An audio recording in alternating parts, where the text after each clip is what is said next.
Our viewers, that's you, told us which board games they've been playing and why. There's some old favourites, a dash of the newest hotness, and as always, several surprises on this month's People's Choice Selections.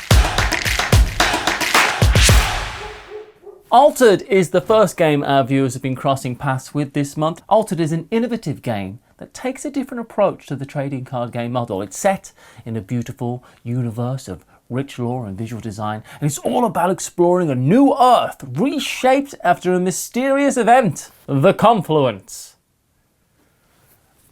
Also, it's about playing cards and winning. That bit is like other games. In Altered, the cards are algorithmically generated, meaning that every single card has its own unique combination of stats, mana costs, and rules. Vincent V has been playing it, as well as Paula and I, and he says, a dueling TCG that isn't about destroying your opponent is fun to play. The IP-less lore created from diverse mythologies and cultures from around the world with an optimistic underline is a change of pace versus the dark fantasy, cyberpunk, and superheroes. I was interested in this game, and I played it when it originally came out because you could play it on Board Game Arena. I'm a huge fan of TCGs. Magic the Gathering, Pokemon, Flesh and Blood, Shadowverse, Star Wars Unlimited I love. My favourite game of all time, as I had mentioned before, is Universes, which is a TCG card game. I played it on Board Game Arena because Board Game Arena is the official host, the digital host for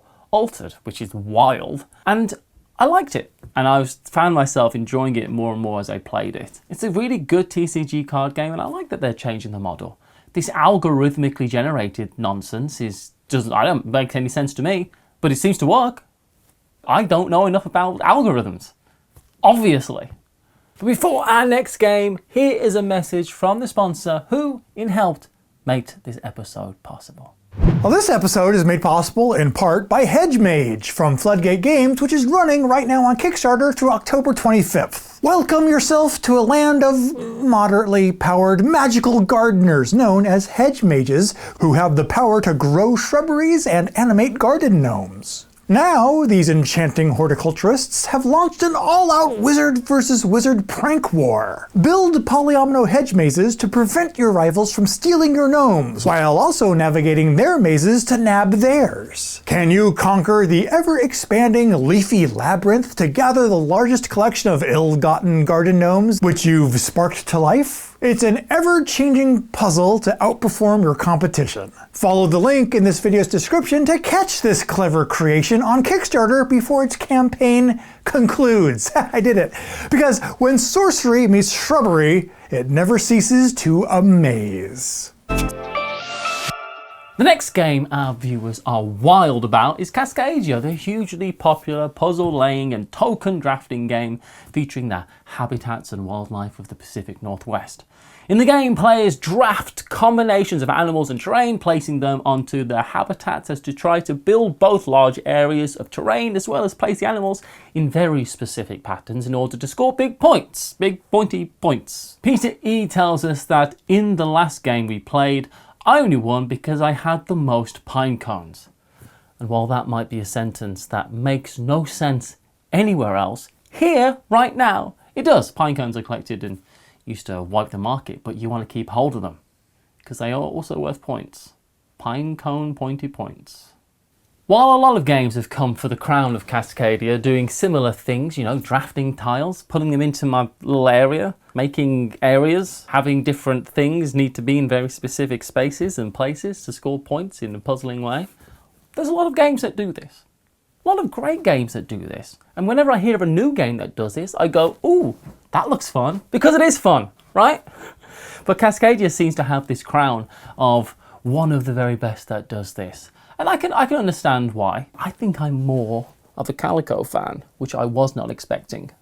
But there's just something about the way that Cascadia does what Cascadia does. It does it, it's very specifically wonderful and charming, and the artwork's nice, and you feel good while you play it, and it's easy to understand, but very puzzly to solve. I want to play the roll and write versions. Are they roll and write? Are they flip and fill? Are they roll and flip and fill? The new ones, you know the ones. Before telling us all now is Confusing Lands, a micro game for 2 players in which each player creates their own wacky floating landscape filled with majestic mountains, flowing rivers, and the occasional cute little deer. Yes. Players take turns playing cards containing various symbols and scoring conditions, and once both players have played only 8 cards, they each tally up points on a single shared scoring condition, as well as the other scoring conditions present in their finished landscapes. Stephen R. has brought us this one and is here to say that this is a clever, very small box game with tons of replayability, part strategy and part puzzle. As a bonus, this game also has a solo variant. This is why I enjoy asking for recommendations, because I had not heard of Confusing Lands. I live in a confusing land, but it's not a board game. It's tangible and awful. And I really enjoy games that do this. You've got cards that you're lapping, overlapping card tableau building. 2 of my favourite games, that's 4. 2 of my favourite games that do this are Hokkaido and another little game, which is an older game called The Hanging Gardens. You've got a tile down with like 6 spots on, and you've got to put your new tile in. You've got to overlap, so you've got to lose something to gain something. But there's lots of, puzzly. It's fun. I love that type of thing. And the cool thing that this one does that is distinct from some of the others that I've seen and played is that the actual tiles, the cards themselves, have scoring opportunities on them, which you can cover up. But you've got to try to get to score them. But if you don't score at least 10 points in them, you don't get anything. Oh my gosh, it's puzzly, it's fun, it's interesting. And the artwork in this one is quite lovely. It's got a bit of an Adventure Time feel to it, I feel like. 90,000 BC, a great ice age is fast approaching. And another titanic struggle for global supremacy is unwittingly commenced between the varying animal species. But who will become the dominant species? Also, the next game in our list is Dominant Species, meaning that what I just said wasn't some bizarre tangent. Each player will assume the role of one of 6 major animal classes: mammal, reptile, bird, amphibian, arachnid. Each begins the game in a more or less state of natural balance. Lovely. But that will not last, because players will use their wildly action pawn placement to become dominant on as many different terrain tiles as possible in order to claim powerful card effects that can change everything. Lee R warns us by saying, don't be fooled by the worker placement in this game. This is a cutthroat war game hidden under a Eurogame skin. I continue to score well during the game, leading people to think that I'm winning. But then I get utterly destroyed when it comes to endgame scoring. Let me tell you a tip for Dominant Species. Don't let anyone even suspect that you could be winning during the game, because they will kill you. They will think that you are the threat and you aren't the threat. Billy Birds over here with the birds is the threat. Always kill the birds. That's just a strategy I've employed when I've played this. But it does look possibly like it could be a friendly little Euro game where everyone's trying to score points. It's not, because Chad Jensen designed it. Prolific, legendary war game designer. And I tell you what, it's a vicious cutthroat battle to the death. It's fantastic. I played a 7-hour game with this once on a board game retreat thing that we did with some friends. There's a lot of chatting, a lot of going away from the table, coming back with a sandwich. But it was a fun game, and I didn't win. I did come second, which felt like a win, honestly, because it's a tough game. Talking about legendary wargame designer Chad Jensen, he also designed the next game our viewers have been playing, Downfall. Downfall, which does have a much longer name, which I'm sure is on screen, is a 2-player game based around the conquest of the Third Reich in World War II. One player controls the Western Allies and the other the Soviet Union in their joint effort to destroy the Germans. And though the 2 players share the goal of defeating the Reich, each seeks a victory that favours their dominance in post-war Europe. To this end, each player controls 2 factions, one allied faction and one Axis power that just so happens to be the one that your opponent is fighting. It's viewer Harold B who mentions that this is Chad Jensen's unfinished masterpiece on the final chapter of World War II that was polished by another game designer, John Butterfield. I like war games, but I'm not the biggest war game player, especially games that have like a grander scale or they're chits and paper maps and all this type of stuff. And this certainly is that type of thing. I mean, the playtime on this game you will need a place to leave this game set up. Let's put it that way. Someone's going to have to make dinner at some point. I love the idea of this game where you're both quote-unquote goodies. You both are allied players. And you're trying to do the same thing, but you want to do the same thing, but you want to do your thing better than the other person so that you come out on top overall. That's a really deviously clever little twist on a war game, I feel like. The next game we are rummaging up is Forage, the final installment of the 9-card solitaire game trilogy, which follows a game called Orchard and a sequel called Grove. This is another card overlapping game like Confusing Lands, and we talked about earlier, but it's got 18 cards, all with different types of woodland areas where you'll find wild blackberries, sweet chestnuts, and edible mushrooms. In my defense, you can eat any mushroom once. Here the player is trying to overlap the same type of card as much as possible to grow the dice you have out in front of you from a value of 1 to a value of 15 by keeping on layering on the same type of landscape. The card backs have recipe challenges on them as well to provide extra win and loss conditions as an alternative to the standard game's beat your own score. Willie's been playing this one, saying, like what Grove was to Orchard, Forage is like to the second Pokemon evolution. Which is like one of those IQ test questions. Adding small additional twists to the main formulaic gameplay, and the 18-card deck not only provides variability to each 9-card game, but it's also the perfect way to play the game twice in quick succession. I do think that the thing that satisfies me most about this trilogy of games is that it's by a game designer called Mark Tuck, and the games themselves come in Tuck boxes. Now, I don't think that was planned, but it is quite nice. Nice. I think you could possibly play this on a plane, but there are dice. Maybe the dice would stop you from doing that. What a nightmare that would be. But the dice are tiny, they're little and cute, they go up to 15. This is a lovely little game. And now a quick message from the second sponsor who helped make this video a reality. Hey, here's something neat. On October 25th through 27th, I'll be attending Funacon, an annual 3-day extravaganza of board, card, and tabletop gaming at the Lane Event Center in Eugene, Oregon, along with this guy. Hey, it's Grant with Grant's Game Rex. I'm really excited for Funacon. I'm just going to be playing games the whole time. Please come play a game with me. I'm literally just going to be, I want to just play games with as many people as I can. I'll be here all weekend just, enjoying board games and enjoying the Eugene board game communities. There'll be a library of hundreds of different board games to pick and play, board game tournaments, vendors, and several special events and challenges. Follow the link in this video's description to purchase passes at Funacon and join us for events and contests and just hang out and play games with our awesome local gaming community. If you can make it, I hope to see you there. The next game that's got viewers inspired is Newton, where players take on the role of a young scientist who wants to become one of the greatest geniuses of this era. I know that game. To reach their ultimate goal, I don't know why he's also in an anime, they travel around Europe visiting universities and cities, study to discover new theories, build new tools and work to earn money. This is all achieved by a card selection mechanism that gets boosted by cards that you add to your tableau of sorts at the end of each round, souping up your chosen strategy to take bigger and better, dare I say bolder moves as you play. Mr. K says that he just got a used copy of Newton. It's a bit of a pain to set up, but a very different game every time you play. I love all the different paths and the tracks to choose from. It always seems to be a close game at the end. Not when I play it.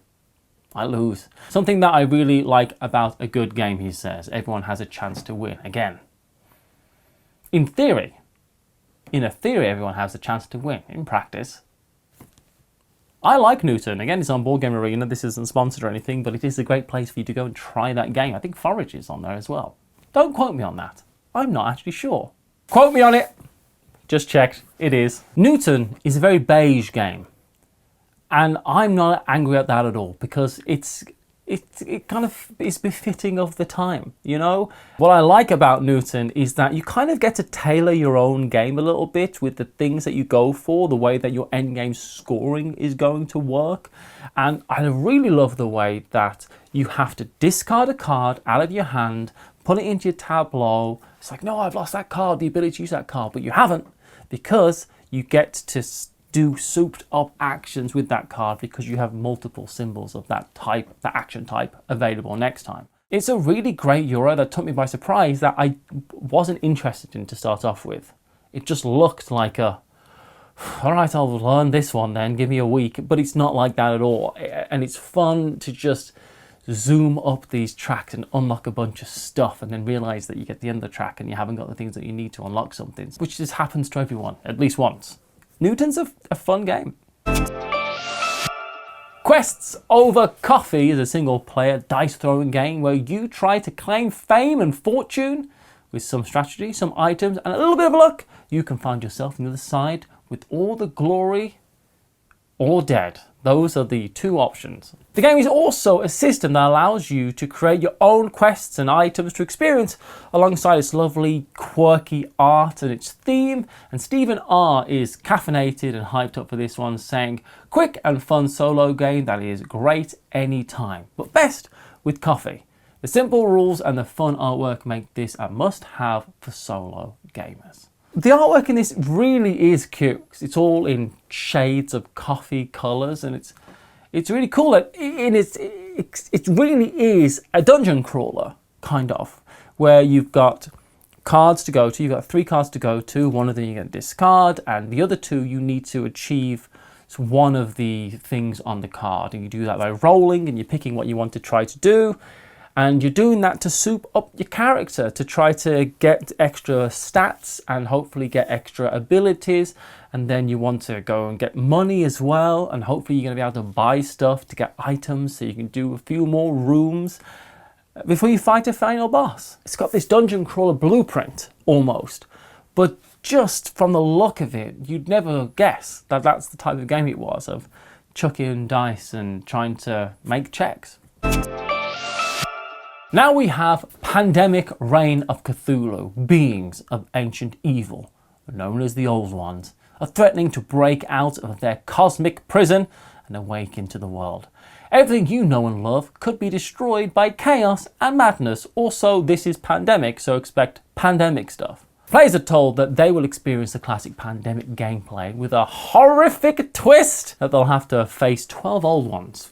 Each are threatening the world with their unique powers, and players take on the role of investigators, attempting to seal a series of portals before monsters of unspeakable, I literally can't even say the word unspeakable, horror pour into our world. There was no quote for this one, as Drew A, I believe, lost his mind in a large octopus-related event, but I can tell you lots of things about it. I am a large fan of the thematic versions of Pandemic. Pandemic's a fairly thematic game. This is Reign of Cthulhu. There's Rising Tide, Fall of Rome, which I really liked. The Star Wars Pandemic was fantastic. And I also really enjoyed Wrath of the Lich King, which was a pandemic game. It was World of Warcraft, but pandemic. It had the pandemic system. It was really fun. And I won really well with my friend Liz. And we both agreed to never play it again. And just retired champions. And if you like Pandemic, you will probably like this game. But if you like Cthulhu, and you've never tried a Pandemic game, you're more of a Cthulhu gamer, you know what I mean. You know, a dice rolling kind of Cthulhu gamer. Maybe you should try this Pandemic, because the board itself is so gorgeous. Like, really evocative artwork on the board. It's lovely. And yeah, cultists and Shogmoth-Logoth-Office are going to come and get you as you try to go around the board, catching the bus, which is the way of transport on the board as well, to try and go and seal these portals in the classic Pandemic way. You need the right cards to go to the area to seal the portal. Do you need all of the versions of Pandemic? Probably not. Although, I take it as a challenge. I think you should get them all. Do it. I believe in you. But I think it's so nice that you can pick the Pandemic that's for you, essentially, because they all keep the core essence of Pandemic, but add such beautiful, flavorful twists. And the fact that there's a Cthulhu one, I'm just all for.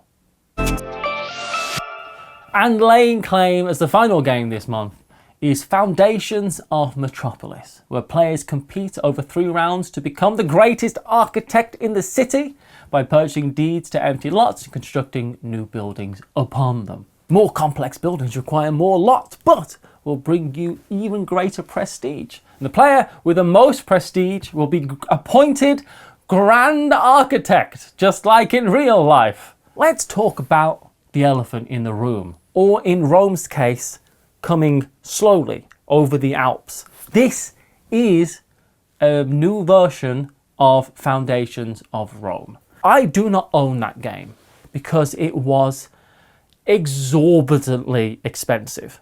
I just couldn't justify buying it. Do you get what you pay for? Do you get value out of it? Yeah, the production is just nutty. It's so beautiful. It is one of my all-time favorite games. And yes, I love the Rome theme more than I like the Metropolis theme. But this one is a way to get that game, which deserves to be out there in a more affordable way, to get that out to as many people as possible. I think Foundations of Metropolis could cement itself, cement, because you're building, as one of the all-time gateway games. It really could. It could be up there with the Carcassonne's, Catan's, Ticket to Ride's, Pandemics. For tile laying, city building, point scoring, it's just so wonderful. I love this game. And I'm so happy that I'll probably end up with a version of Foundations of Metropolis. And that's but a sampling of what our viewers have been playing this month. To join the discussion for next episode, follow the link in this description to our Patreon to find how to pick the games featured on the People's Choice. And to see the games on our own personal radars, continue on to this month's On the Radar episode as well. Thank you so much for watching, and we'll see you over there. Bye everyone.